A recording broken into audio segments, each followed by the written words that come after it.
In a state weary of broken promises, rising insecurity, and economic hardship, a new voice emerged from among the people. A young leader stepped forward with a vision that challenged the status quo. His message was simple yet powerful. Change was possible. As citizens gathered to hear his declaration, hope began to spread across communities that had long been forgotten. For the first time in years, many dared to believe that their future could be different. My people, our future cannot be built on empty promises. Today, I stand before you to announce my candidacy for governor. The current government have failed us. It's time for us to bring the power back to the people. I am your servant, not master. But while hope was growing among the people, fear was growing within the halls of power. Those who had ruled for years watched carefully as public sentiment began to shift. What seemed at first like a minor challenge was quickly becoming a serious threat. The battle for the future of the state had quietly begun, and those determined to keep power were already preparing their response. This young man with a microphone thinks he can take everything I've built. He is a joker. The youth are listening to him like their messiah, sir. Make sure this doesn't work. Disrupt whatever process he is doing. Intimidate him. Yes, Your Excellency. I will talk to the boys. Unlike many politicians before him, he chose to walk among the people. He listened to struggling traders. He spoke with unemployed graduates. He heard the frustrations of parents trying to provide for their families. Every handshake strengthened a growing movement. Every conversation reminded citizens that their voices still mattered. And with every passing day, the campaign gained momentum.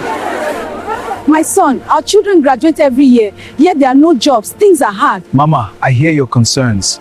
Change begins when leaders listen to the people. But every movement for change eventually faces resistance. As support continued to grow, so did attempts to suppress it. Roadblocks appeared, threats emerged, fear became a political weapon. Yet despite the pressure, the campaign pressed forward. The message remained stronger than the intimidation. This community already belongs to the governor's party. Turn around and go back. This is public property. We have every right to be here to do our campaign. I will not warn you again, except for anything you see. This form of intimidation from the governor will not work and will never be accepted. When intimidation alone failed to slow the movement, a different strategy emerged. False stories began appearing across social media. Rumors spread through communities. Misinformation traveled faster than facts. Truth became a battlefield. And in the struggle for power, perception was becoming as important as reality. Push the story everywhere. Make sure everyone sees it. We must bring him down. That's the directive of the governor.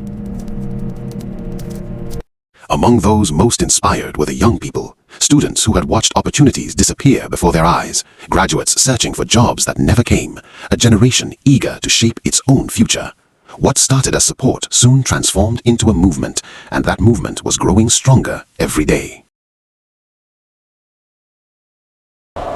Sir, we are tired of unemployment, empty promises, and frequent strikes in school. Then we organize, educate, vote. The future belongs to you, but you must play a vital role in the present. Don't allow hoodlums to spoil your future. Fight for your future. Behind closed doors, powerful figures gathered. Poll numbers were studied, strategies were discussed. The possibility of defeat was becoming impossible to ignore. As anxiety grew among the political elite, so did their determination to protect their influence. The contest was no longer just about an election. It had become a fight for survival. The polls shows David is gaining grounds everywhere. Everybody is talking about him. Then increase the pressure. Let him feel the heat. By whatever means, make him scared. Your Excellency, what's the next action to take? I'm still thinking. This boy is giving me a sleepless night. Across towns and villages, fear quietly spread. People spoke in whispers. Some chose silence. Others worried about the consequences of supporting change. Yet, even in the darkest moments, courage remained alive. Ordinary citizens continued to resist intimidation in their own small ways, because hope is difficult to destroy once it has taken root. You see that Governor Bala? Well, nobody.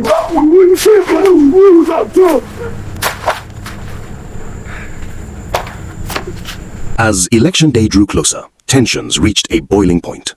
What should have been a peaceful gathering suddenly descended into chaos. Fear swept through the crowd. Confusion spread rapidly. Yet, amid the uncertainty, one message remained clear. Violence would not determine the future. The people would decide for themselves. Long we have allowed these people rule us the way they like. Power belongs to the people, not few elites. We are here! The governor's people are here! This is God!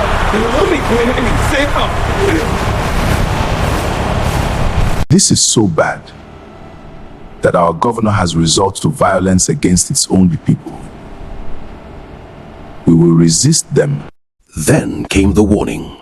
A message designed to intimidate. A threat intended to silence. The risks were becoming real. The consequences increasingly personal. For many, this would have been enough to walk away. But some battles become larger than the individuals fighting them. My love, be very careful with these people. God will protect you. Nothing will happen to me. Victory must be achieved at the end. Against the threats. Against the propaganda. Against the intimidation. The people continued to gather. The movement continued to grow. What began as a campaign had become something much larger. A symbol of hope. A test of courage. A challenge to the old order. As the final rally came to an end, anticipation filled the air. The campaign was over. The choice now belonged to the people, and history was waiting to be written. No amount of intimidation can silence a united people.